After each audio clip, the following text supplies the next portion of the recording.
Hello everybody! Wow, this video has been long in the making. I mean, the drawing phase alone took me almost 26 hours total, and I started writing this script on August 4th of 2021. So you can kind of see where I'm coming from. I've been wanting to make a video like this for a while, but kept putting it off for a number of reasons, one being I just didn't know if you guys would even find something like this interesting. Well, at least not interesting yet, anyway. I mean, I don't exactly have a lot of stuff out there for the Pretty Sketchy universe so far anyway. But I eventually realized, how can I expect you guys to like my characters enough to enjoy this kind of video if I haven't even told you a lot about them? I mean, some of them you haven't even met. So, here we go. It's time for you guys to meet the cast of Pretty Sketchy. Being born from a Cyclops father and a demon mother, Aiden grew up being shunned and often bullied by both sides as he was viewed as a mixed race and was often not trusted due to his demon half. His usual grumpy personality can be partially attributed to his sleeping patterns in that he doesn't have one. Plagued by nightmares of his demon side losing control and wreaking havoc almost any time he falls asleep, Aiden will stay up for days on end just to avoid them. But hey, that's what caffeine is for. Underneath his sarcastic exterior, however, is a person that won't hesitate to protect and guard the people he's come to care for. He's proven as much with all the fires he's put out around the mansion, and how he's always there to jump in and stop someone from doing something especially stupid. Either from this protective behavior or his overall lack of patience for most nonsense, whether he likes it or not, he does but would never admit it, he's become a bit of an older brother figure for most of the people in the mansion. Oh, and he can't stand up.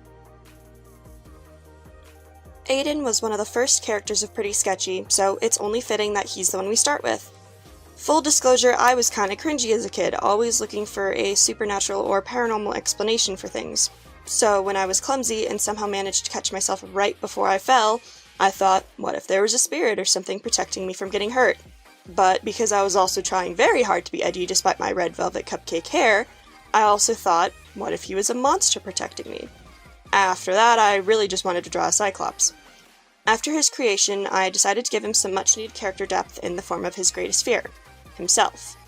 After being treated as untrustworthy and evil for being even half-demon, Aiden grew a complex where he has a terrible fear that one day he'll become the thing everyone treated him as.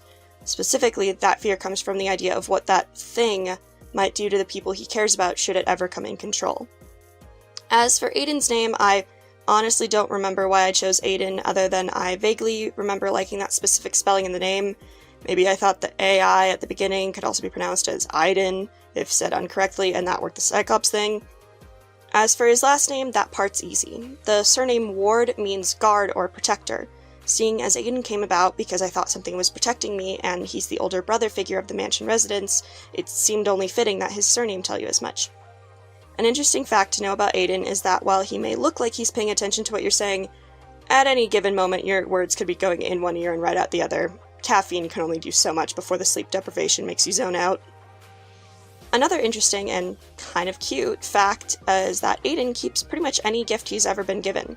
Growing up with very few people supporting him, he keeps any reminder that he's not alone anymore, no matter how insignificant it may seem.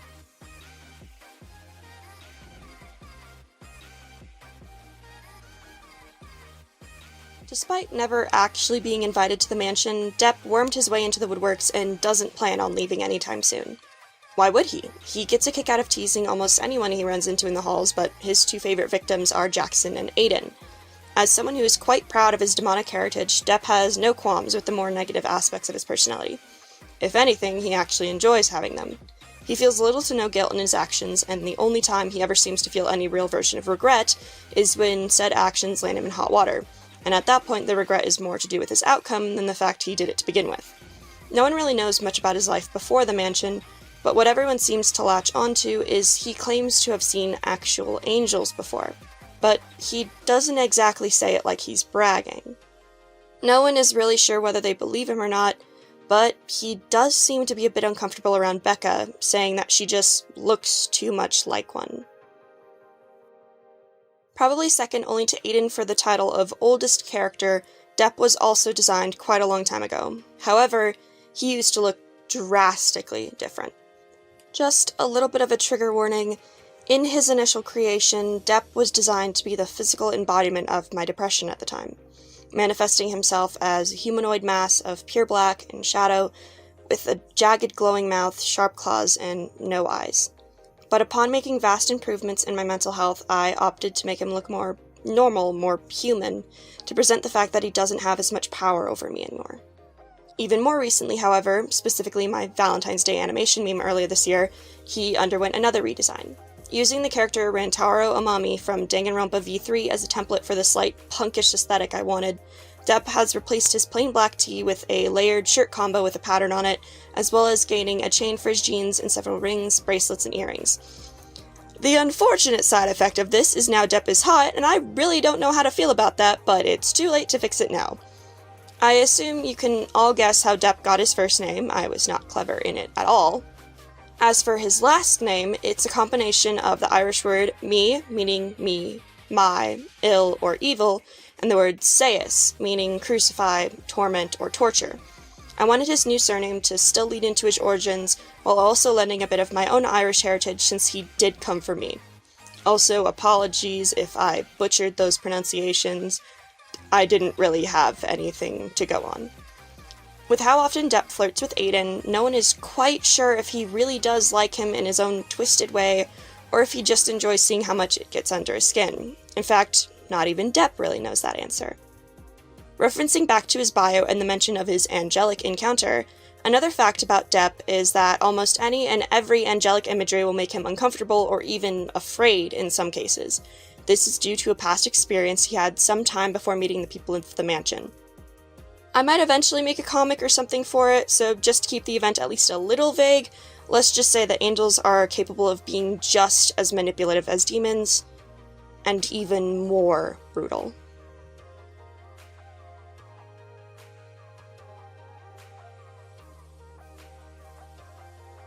Growing up as a species synonymized with sex workers and the like, Bianca, or Bia as she prefers, strived to go into a line of work as far away from that life as she could.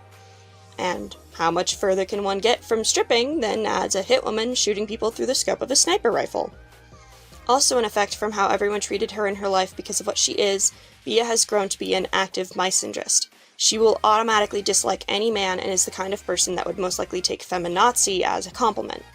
For anyone else, though, she is fiercely protective. A prime example is that she will often take jobs pro bono if it involves a child in any form of danger. Dahlia has been her best friend since they were kids, and was actually the first person to support Bia in her decision to get a job doing something other than taking her clothes off. The gem on her chest is capable of acting as a third eye, so don't be surprised if you see her lining up her scope from there. Bia's character came to be during a period of time where I wanted an asexual character who was just a complete badass. I'm talking Birds of Prey movie energy here. And because one of my favorite words is dichotomy, I decided to make her a succubus just to have a little fun with the concept. By the way, my god, you guys love this concept. I can't tell you how many people have gushed over her. I mean, wow. Bia's creation is actually a little bit of the reverse of how I made my other characters, in that her visual design came before her personality and background. She was initially made during a color palette Speedpaint I did back in January of 2018, where, to match the song I used, I wanted to draw a very feminine character who still had a subtle but present feeling of danger to her. I also really wanted a character with really long hair that wasn't in braids. To keep playing along with the pretty but dangerous theme around Bia, her middle and last name are based around the name of the deadly nightshade flower. As for her first name, I just thought Bianca sounded good phonetically with the rest of the name, and that Bia was a cute nickname for her. A little known fact about Bia, but one Depp is all too happy to exploit, is that Bia has a very hard time turning down a dare. As with almost anything she does, Bia strives to prove she is capable of so much more than people expect, so if they don't think she can, you can bet that she'll do it and probably get hurt trying. Matter of fact, however, one dare she'll never accept is learning how to cook. Bia is incapable of making anything more complicated than boxed macaroni, and refuses to learn anything more, if only to fight the whole women belong in the kitchen thing.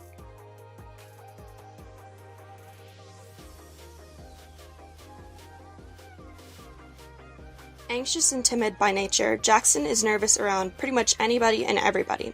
But once you look beyond his skittish personality and often stuttering voice, Jackson is a person with a kind soul and will often be one of the first people to help in a situation. Despite his hypervigilance and always being on guard, he's actually quite easy to startle, much to Depp's glee, and will often need a moment to recover from his mental overload. Being able to see Jackson in a relaxed state is a rare sight, usually only reserved for the lucky people that he's come to feel comfortable around, but one of the best places to see it would be finding him in his garden.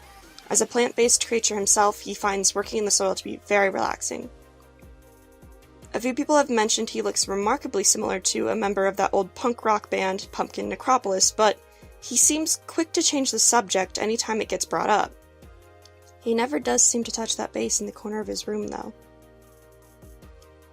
I know you're not supposed to have favorites among your kids, but Jackson is definitely my favorite among my kids. As a person obsessed with almost all things spooky and Halloween, it was only a matter of time before I made myself a jack-o'-lantern character. Originally, I had planned for Jackson to still be a timid personality, but to go along with the Headless Horseman theme, his head would sometimes get knocked off of his shoulders, and he would get more and more angry, the longer it remained off until he eventually became aggressive. But after seeing the reception people had of him, I decided I just couldn't do that. So instead, I gave him a traumatic life event that caused him to be timid and scared. Everybody wins! Except Jackson. For his visual design, the roots at his scalp drew a lot of inspiration from the character Gary from the indie horror game Eep. I thought it was cool that the little strands of hair looked like the leaves on a rose, so I wanted to incorporate something similar for my own plant character. As for his curl, that inspiration primarily came from none other than North Italy from Italia. Ahoges are fairly common in anime, and I always loved how expressive Italy's curl was both in the anime and fan art. So having something like that for Jackson seemed like a great fit. Jackson's name should be pretty easy to figure out, as it's just a play on the words jack-o'-lantern and foliage. Unlike most of my characters, Jackson is in fact in a canon relationship, by the way, but with a character outside of my own original ones. The honor of Jackson's heart goes to my friend Q's character Timothy, an equally nervous boy made out of candle wax, who also made an appearance at the end of my Valentine's Day animation meme earlier this year. Their official ship name is Jack-o'-lantern. An unfortunate fact about Jackson is that he has tried a pumpkin spice latte before, but didn't find out what it was until after he had drank it and said it tasted good. He was more than a little traumatized that day. Another thing to know is that despite having a large variety of plants in his garden, he is incapable of growing cacti. At least, that's what he tells people when they ask why there aren't any in the garden.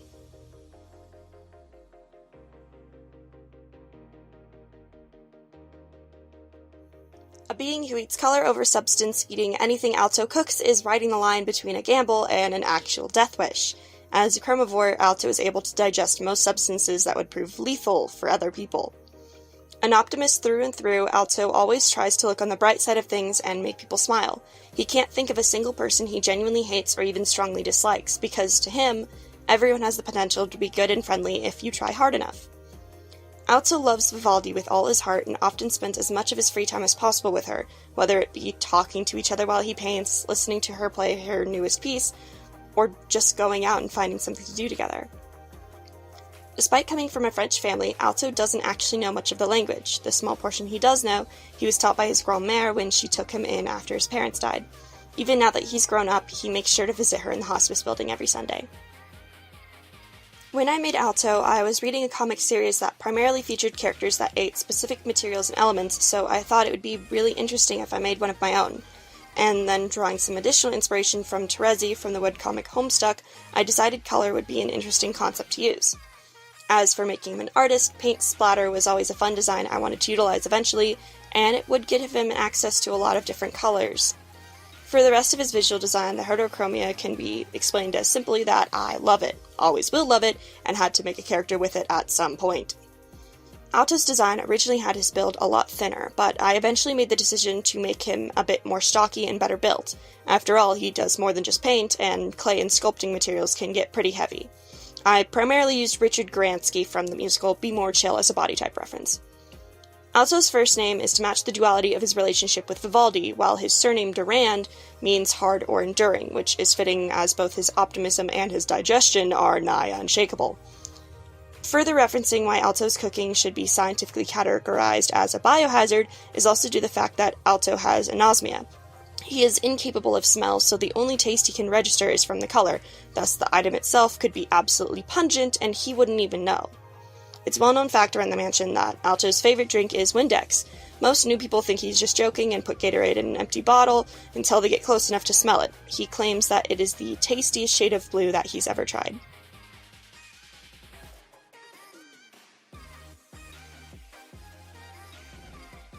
Becca can be positively described as very optimistic and altruistic. Negatively described, however, would be incredibly naive and too trusting. She does more than look on the bright side of things. She barely even registers that there's a dark side to begin with. Regardless, her bubbly personality and bright smile make it hard not to become friends with her eventually. Her biggest dream is to one day become a performer for some of the greatest musicals in the world. As such, it's common to find her humming while she does any number of tasks, and God forbid you quote a line from a musical, you'll end up hearing her perform the whole song from start to finish. Michael and Zoe are probably her best friends in the world, and she definitely shows it with all the hugs she gives them. You'll often find the three of them discussing whatever musical is new, from the choreography with Zoe to the actual script with Michael. The three of them sometimes talk about one day making an entire musical themselves and performing it for all their friends. I created Becca after several attempts at doodling heavier girls in the margins of my notebooks at school, only to realize that despite living with one, I had no idea how to draw a girl with a heavyset body type. After learning how, I decided to make Becca the kind of sunshine child in this group, especially considering so far the only real upbeat person I had was Alto, and even he had a sad backstory technically. It's no surprise that, considering I was obsessed with a few different musicals at the time, I decided to make her a bit of a musical nerd like myself. I was never brave enough to go into theater, so this could also just be considered me living vicariously a little. Unfortunately, with this addition also came the need for some character flaws, most notably her optimism to the point of being naive. Naive characters were always really interesting to me, especially the tropes of them being teased and not even realizing it. As someone on the heavier side, Becca would almost definitely have gotten bullied at some point for it, but I liked the idea that our little sunshine child registered it as something like a concern for her health rather than teasing her for her size. It would show the difference between believing everyone is capable of good, like Alto does, versus believing automatically that everyone is good. For Becca's name, I had no real reason for choosing it other than as a reference to Pitch Perfect because of the singing. For her surname, I really just liked how it sounded with her first name. An interesting fact about Becca is that she's actually lactose intolerant, so Aria will often have to make a separate dish for her at breakfast. As strange as it seems, after a day where Aria was attempting to teach Becca the rules of chess, it was discovered that despite having no concept of how the game actually works, Becca is incapable of losing. Somehow, some way, every move she makes is a legal one, and she always ends up winning against the other person's strategy. And no one is quite sure how.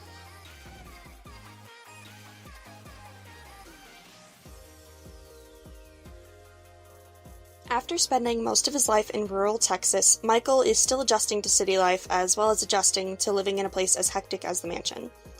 One of the most important things in life to Michael is his family, and while most of his family back home would agree, unfortunately his father doesn't seem to. He had a big argument with his dad prior to leaving Texas and hasn't had the chance, or urge, to go back to visit just yet, but he makes sure to write letters to his mom and siblings often, preferring the feel of actual paper over IM, even if it is slower. Despite losing his arm in a car accident when he was younger, he still does his best to do things on his own and thinks he's quite capable, all things considered.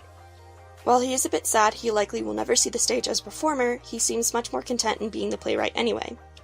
Becca and Zoe are probably two of his best friends in the world, and you'll often find the three of them discussing whatever musical is new, from the choreography with Zoe to the actual singing with Becca. At a certain point in time, when the cast of the mansion was quite a few people smaller than it currently is, I felt like I was missing a certain kind of character. There was no side character with a mildly interesting air to them to occasionally interact with the cast while giving commentary and perspective on just how odd they can all be sometimes. I needed a nosy neighbor or a police officer that would come by whenever another fire was reported, or maybe just a burglar that would always try to break in thinking there would be expensive stuff in the mansion, only to be casually thwarted at every turn. I eventually landed on the idea of a mailman, someone who comes and goes on a regular basis and would probably have interacted with every resident at one point or another. Despite this being the reason for his creation, Michael has actually slowly shifted away from that person and is now just another resident of the mansion. Who knows if I'll ever make that side character in the end? It'll probably be the burglar idea. As for him being an amputee, that's just because I love giving my characters their personal quirks, but mostly due in part to Spider Wren's Aptitude series, most notably the character Parker, and me thinking that a physical disability would be an interesting thing to write for. For his physical appearance, there's not much to say other than I liked how this one artist drew Dean Winchester's hair, and I tried it out for myself. Michael's name was admittedly chosen because of how easy it was to shift from Michelle. While I'll try not to make it the main focus for his story in the comic except in a backstory capacity, Michael is indeed trans, and it's actually both the reason he's not exactly on speaking terms with his father and, while he doesn't know it, the reason why he lost his arm. Speaking of his arm, something you might notice is that, unlike most single-arm amputees, Michael doesn't pin or tie the long sleeves he wears. He thinks it feels bulky and will usually just have someone hem the sleeve for him.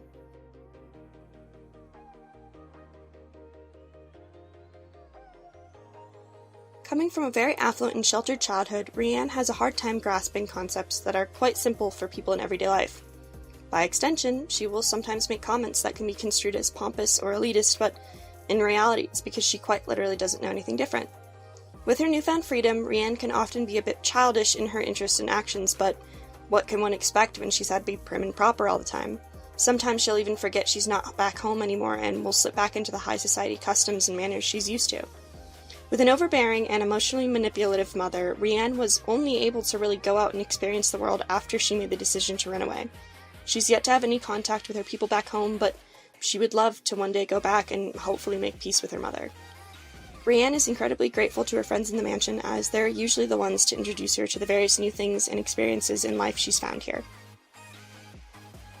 In the world of Pretty Sketchy, certain species are considered higher class than others. As such, I figured it would almost be remiss of me not to make at least one character of that high-class society. I decided to choose dragons for the species of choice because not only are they often considered beautiful and elegant, but very powerful as well, and I didn't want my first example of them to be too one-sided. That, and I found out I just really like drawing horns. A trope I always thought was a lot of fun was the naive high society character who doesn't know how to do most anything without help, so I decided to go even more cliché and make her a runaway from home with a controlling mother. In terms of physical design, technically Rianne's horns came before anything else. I just liked the way the branching pieces looked and thought it would be fun.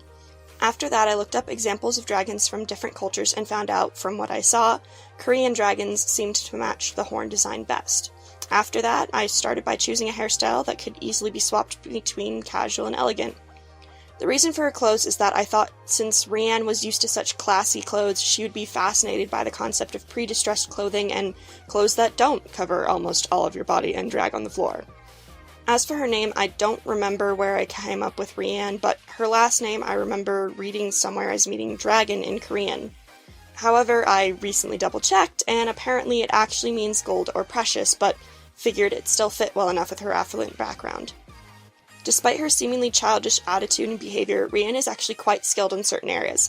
For example, she's actually able to fully change into her dragon state despite being quite young in comparison to when other dragons become able to. The only reason she doesn't do it very often is because she was so young when she started being able to. Her body hasn't had enough time to fully adjust to the transformation and makes her muscles very sore. On the other hand, though, Rianne can also be quite clumsy. A running gag is that her horns are constantly getting tangled into things. And because of her upbringing, before running away, she had never even seen or heard of a microwave.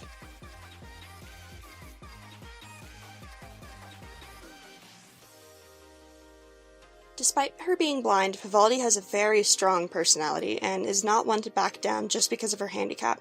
She's not afraid to crack a joke or two about it herself if the situation lets her. Vivaldi lost her eyes at 6 years old when her mother left her alone at home. Her favorite blanket was sitting on top of the washing machine, and as she went to grab it, it pulled down the bottle of bleach that was left uncapped with it. Due to the scarring left behind, Vivaldi grows her bangs out to cover her eyes entirely, more so people will stop asking about them than out of vanity or self-conscious. While it may be nice to one day get her sight back, she doesn't seem to be in any rush and probably never will be. A musical prodigy since a young age, Vivaldi's favorite instrument is unequivocally the piano. She's always learning a new piece and will often play for Alto while he's painting. She loves Alto with all her heart, even if he is tone deaf, and loves that he would never treat her like she's incapable. The creation of Vivaldi was really something done on a whim. I had a wig that my aunt had gotten me, and I was craving ideas for new characters, so I decided to make my next one have that hair. Since the bangs reminded me a lot of Sapphire from the show Steven Universe, it got me thinking, and I eventually decided to make her blind as opposed to Sapphire's increased sight. Plus, then I would have an excuse for why her bangs are so dang long and never bothers trimming them. Around the same time, I'd been playing with the idea of using well-known last names as a first name, and the name Vivaldi always had a fun sound to me. This is also why I ended up making her a musical prodigy. Now, despite the loss of her sight and how she happened to lose it, I never wanted Vivaldi to be seen as fragile or needing to be coddled. To show this, I gave her probably one of the most confident personalities out of all my characters, and I'll also have her make more than a fair share of jokes about her condition. Think Toph from Avatar: The Last Airbender, but not as rough. An interesting thing to know about Vivaldi is that up until her redesign for this ref sheet, Vivaldi had never worn a piece of clothing that I myself didn't own at one point or another, just kind of playing to the whole thing of even her hair came from a wig that I owned. I thought it would be fun seeing as how her hair was a wig that I owned initially, but also seeing as that wig is now long gone, I figured it was time for an upgrade. By the way, while Vivaldi has an excellent ear for music and can probably play almost any piece after hearing it only a couple of times, her directional hearing leaves something to be desired. Without someone to help guide her or some sort of physical indicator, she often faces the wrong direction or goes the wrong way. As for the reason I matched her with Alto, that was mostly due to how cute I thought it would be to have a couple made of a blind musician and a tone-deaf artist who are just absolutely in love with each other.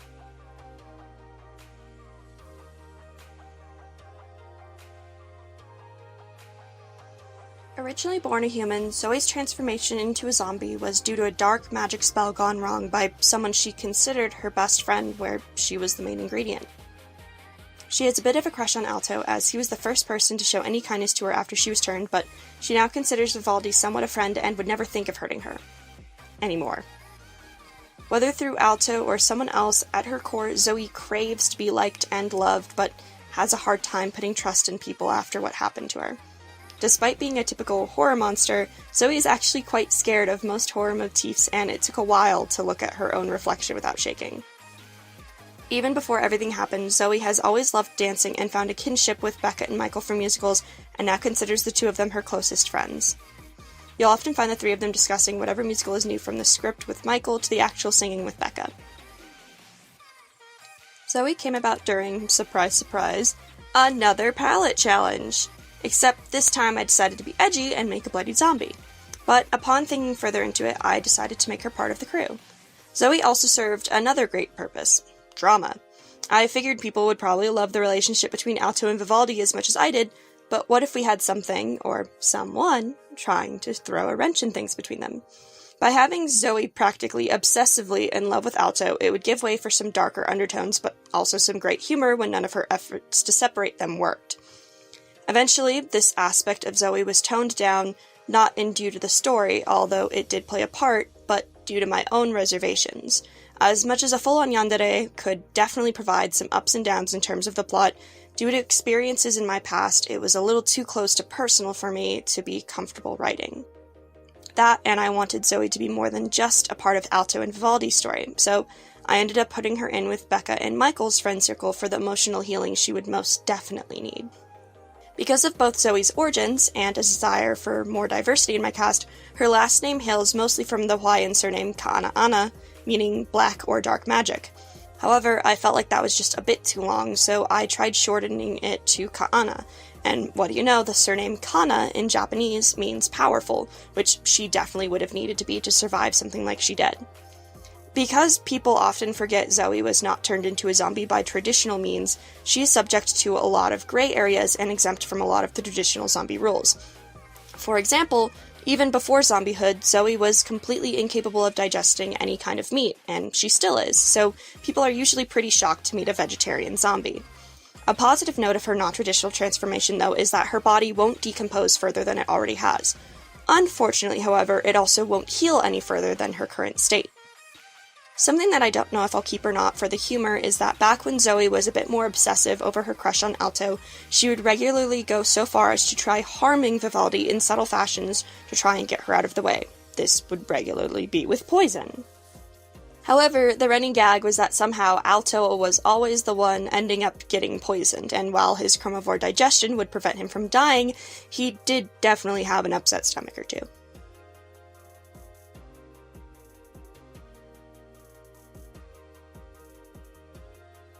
Both Jason and his twin brother attend a nearby college for their general studies programs. Jason can easily be described as the usual academic golden boy type, as he studies very hard while also being one of the stars of the school's soccer team. His brother often makes sarcastic jokes that any self-respecting Latino would call it football. While not in school or trying to study in his room at the mansion before giving up and going to the library, Jason works part-time as a barista at a nearby cafe. He enjoys learning new methods to making coffee and can often be seen with a cup nearby. Jason is very welcoming towards new people that he meets, but will for the most part leave people to their own devices in the mansion. That being said, he can appreciate the occasional distraction from work, practice, and school.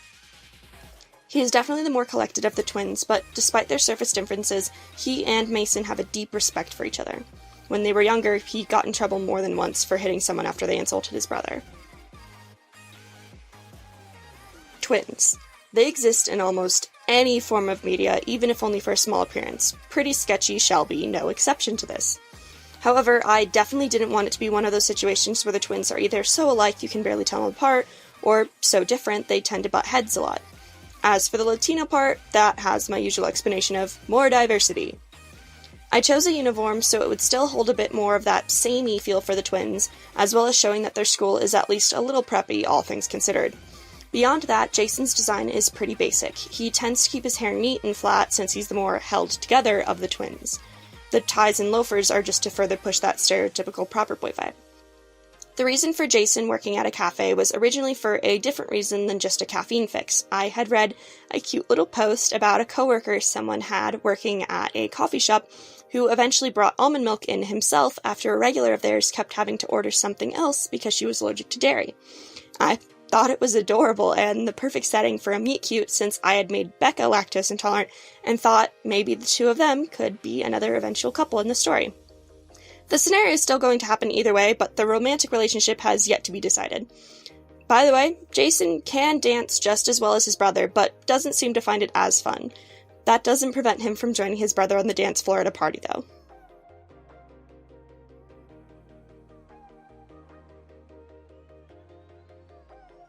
Both Mason and his twin brother attend a nearby college for their general studies programs. Mason can definitely be described as the typical party boy type. He wants to spend his time having fun and making friends. That being said, he does acknowledge school is important and still studies to keep his grades up. Outside of school, Mason works on occasion as one of the teachers at a dance studio further in town, loving to feel the rhythm as he glides along the floor. Mason can be a bit ostentatious at first, but he does his best to help newcomers at the mansion feel welcome. Always looking for a good time, some people are surprised to find out that a good time can be something as simple and cozy as a weekly movie night for everyone in the living room with popcorn and beanbags. He's definitely the more laid-back of the twins, but despite their surface differences, he and Jason have a deep respect for each other. When they were younger, he got in trouble more than once for hitting someone after they insulted his brother. Mason's design is pretty similar to Jason's, but there are a few subtle differences. Mason's hair is kept pretty neat, but not nearly as flat as his brother's. It tends to have a bit more volume and fluff to it, considering how much he moves around. It would take a fair amount of hair product to keep it from shifting. The other differences are mainly the lack of a tie and wearing a pair of high tops instead of dressy loafers. This is, again, because Mason is so active. A tie feels too restricting in his movements, and after a while, loafers can feel kind of sorta wear. As for the reason Mason's hobby of choice outside of school being dance, that's a reference to how I originally came up with the twins' designs. I had decided to make a speed paint for the song Tangled Up by Caro Emerald, and used twins for it because I liked the symmetry of it in the picture. And yes, the posing in that picture was highly inspired by the Hitachin twins. That picture is also why Mason's favorite kind of dance is not the salsa despite being Latino, but instead it's swing. Another break from a Latino stereotype for these twins is that Mason is wholly unable to handle spicy foods. Even a serrano pepper is too much heat for this poor boy to handle. And finally, as for their names, it was just a matter of needing something that sounded similar for the twins' first names, and then just choosing one of the most common Hispanic surnames.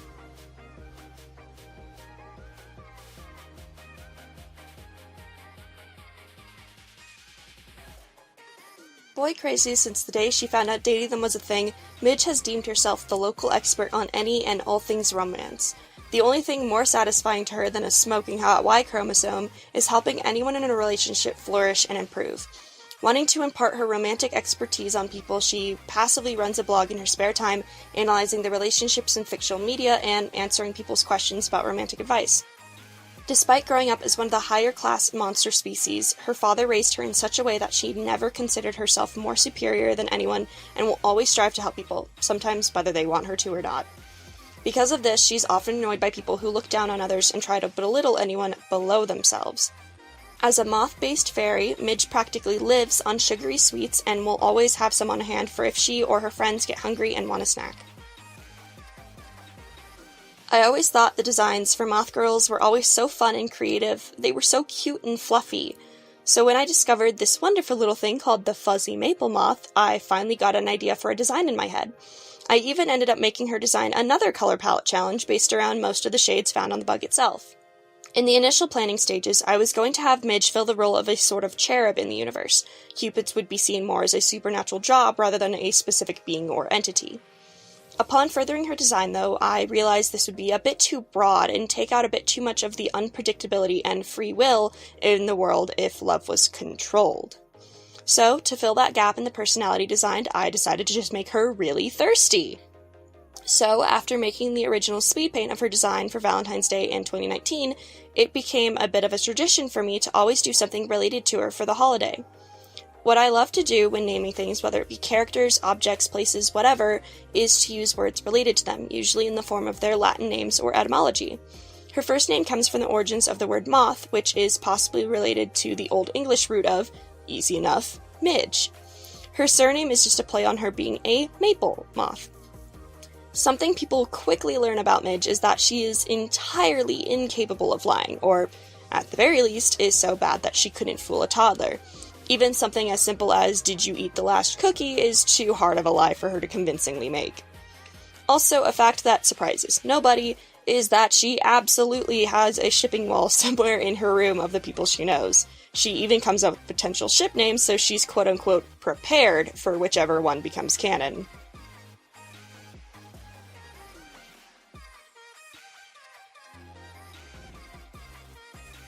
Tall and intimidating, Dahlia is very confident in herself and her abilities. Growing up as a demon, she learned quickly that you can get away with a lot simply because no one will expect any better from you. With the power to turn the black markings on her arms into large, sharp claws, she's not afraid to start a fight because she knows she can win. That said, she's not going to let herself get caught being cocky. Dahlia is very clever at using her words to her advantage as well, whether it be words of intimidation or saccharine manipulation. These skills make her job as a femme fatale assassin all the easier. She loves to see how vulnerable she can get someone before the killing blow. Bia has been her best friend since they were kids and will sometimes work together on jobs, Dahlia luring the mark and Bia taking the shot. Despite her friendship with Bia, Dahlia is quite hypersexual and doesn't bother masking it. With a long string of ex-lovers and one-night stands, Dahlia isn't against playing with people's emotions to get what she wants. The one person she will never lie to is Bia. Ah yes, Dahlia, the character that lived as a concept rent-free in my brain for nearly a year and a half because I just couldn't draw dreads well enough. There's not a whole lot to Dahlia's creation beyond I wanted more demon characters, Bia needed a friend, and I wanted a Triclops. The reason for making Dahlia hypersexual was almost exclusively because Bia is so adamantly asexual. I wanted something to be such a stark difference between the two that from an outside point of view, people could never see them being friends, and therefore I could make the fact that they are friends all the more meaningful, especially by showing that they can still get along perfectly fine without it. As for her physical design, I love the way that Vivzy Pop uses such fun designs and colors for their characters' eyes, especially their character Cherry.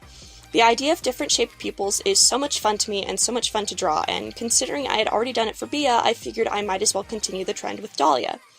As for her hair, I've always thought dreads looked really good on a number of characters, and that it would be a lot of fun. Unfortunately, no matter how much I studied and practiced drawing them using other art and animation as a reference, I could never get it to look quite right. In fact, it actually wasn't until I had a customer come through my line at work whose hair looked exactly like I wanted to, and I asked them if it would be weird for me to take a picture of their hair as a reference. I literally own the entirety of finally being able to draw Dahlia to that customer.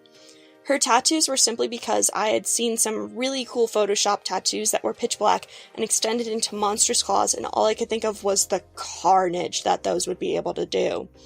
So, why not give them to yet another assassin character and also make them poisoned? Dahlia's name actually was the thing that sparked the path to her entire creation. I love flower names and think that they can just be so gorgeous. So when my brain started thinking of possible options, Black Dahlia came to mind, hence her skin color as well. Her last name is just a reference to 2P America from Hitalia and just how violent a character he is.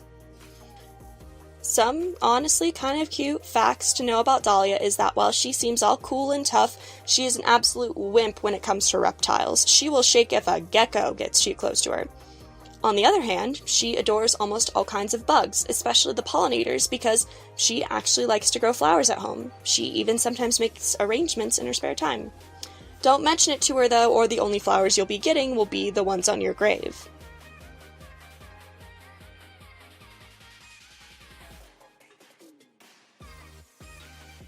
The mansion's resident ghost, Aria, wasn't actually noticed by any of the guests until many of them had already been there for a while, not that she particularly minded.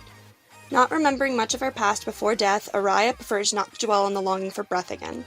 She enjoys tidying things up and keeping things clean, finding it calming and a way to keep herself busy without much else to do around the place. She's quite sophisticated, often using very proper language and referring to everyone as Mr. or Miss before their names. The only time she drops the prefix, it appears, is when she gets angry, usually because someone made an absolute mess with no regard for cleaning it up. She is more than willing to help in any way she can, but does appreciate it when someone asks her politely instead of just assuming. She will sometimes startle people roaming the halls at night. Since she can't sleep, she tends to do tasks while everyone is out of the way. She enjoys lighting candles and remembering how they used to smell. Full disclosure, Aria started out as a joke. In between thinking of the layout of the mansion to eventually make a map of it, it dawned on me that there are a lot of people living there, thus, that means a lot of laundry. But most of the residents probably wouldn't take the initiative to do their own laundry, let alone anyone else's, and God knows Aiden has enough on his plate to do dad friend-wise, so who does all the cleaning? The idea of all the residents in the mansion collectively realizing this was hilarious to me. And then it would all be solved by something as simple as a helpful haunting hand. I've yet to have a ghost character, and as someone altogether way too into Halloween, this was a travesty when I realized it. I decided to make her old-fashioned and proper, both to make her as friendly and non-threatening as possible to the cast, but also to be the explanation of why she would bother cleaning things if she didn't really need to. Her outfit is designed simply to be dainty and simple while still giving a slight Victorian vibe to give at least some indicator of she died a long time ago. In fact, it's because she's been dead so long that she doesn't even remember how she died anymore, other than it wasn't a violent one. As for her name, that's one of the main reasons I decided to make her surname Smith, so that should any of the residents choose to try and find out for her, it would be next to impossible to find because it's such a common name. Aria also just sounded like a soft but still proper name. Being around as long as she has, though, has yet to take much of a toll on her patience and temper, though, especially seeing as no one has yet to hear her say anything close to a curse word beyond, "oh, fiddlesticks," and other such old-timey phrases. While Aria doesn't really need to sleep, she does technically have her own room, and one of her prized possessions in that room is a box of items from past residents in the mansion. They're her little keepsakes of them, so she won't forget.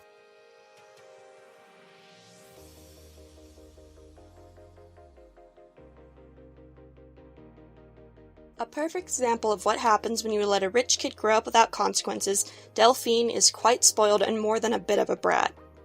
After being told her whole life that her family lived in the pools of the Oracle of Delphi, from who she got her namesake, Delphine grew up thinking herself superior to anyone she met and made sure they knew it. With a temper almost as big as her ego, she's quick to yell and insult anyone that gets in her way, but will opt for killing someone socially over the actual thing. The only people she seems to have any respect for are those with an equal or higher societal standing than her, but as a mermaid, that list of people is very select.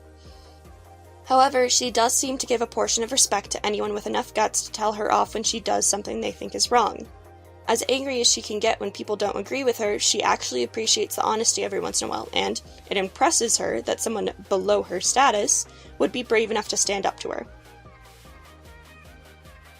And the last character on our docket is the bratty heiress herself. We have the naive rich girl with Rianne, and the sweet but pushy high class in Midge, so it would only make sense that we would eventually complete the high class monster trifecta with an elitist mermaid.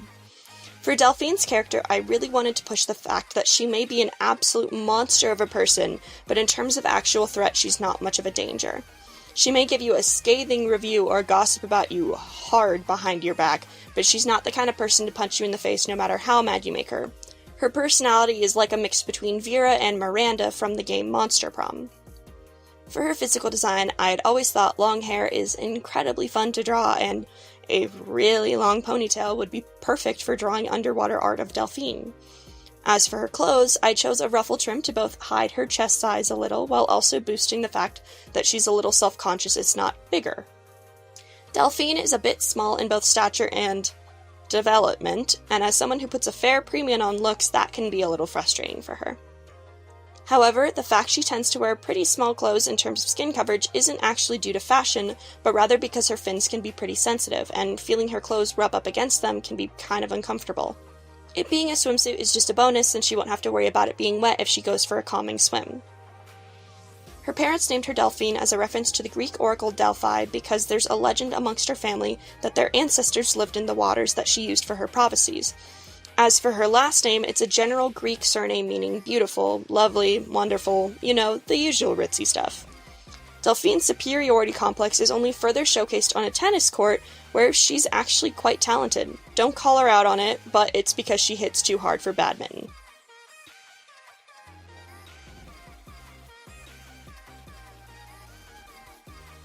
Alrighty, and that is everyone, or at least everyone so far.